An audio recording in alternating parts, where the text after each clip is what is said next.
Yes, again I'm back with a trick. எப்பவும் போல் multiplication எப்படி ரொம்ப ஈஸியாக வித்தின் செகண்ட்ஸில் எப்படி பண்ணலான்றதை பார்க்கலாம் வாங்க. பாருங்கள் இந்த வாட்டி. ஆனால் இதுக்கு முன்னாடி என்னென்னா ஒரு சின்ன கண்டிஷன் இந்த இதுக்கு ஃபாலோ பண்ணலாமா? கண்டிஷன் என்னென்னா ரூல் நம்பர் 1, யூனிட் டிஜிட்ஸை ஆட் பண்ணால் என்ன கிடைக்கணும்னா 10 கிடைக்கணும். யூனிட் பிளேசஸில் இருக்க 2 டிஜிட்ஸையும் பாருங்கள், 6, 4 ரெண்டையும் ஆட் பண்ணால் நமக்கு என்ன கிடைக்கும்? 10 கிடைக்குமா?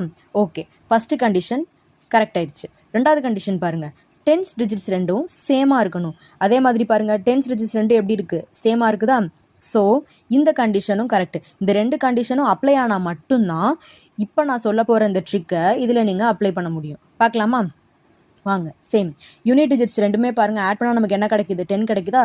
ஸோ நம்ம கண்ணை மூடிட்டு யூனிட் டிஜிட்ஸ் ரெண்டையுமே என்ன பண்ணலாம்? மல்டிப்ளை பண்ணி போட்டுடலாம். இப்போ இந்த பிளேஸில் இருக்கிற 2 டிஜிட்ஸையும் பாருங்கள், ரெண்டுமே சேமாக இருக்கா? ஸோ என்ன பண்ணணும்னா இதோட ஒரு நம்பரை ஆட் பண்ணணும், 5. தென் 5 × 4 என்னது? 20.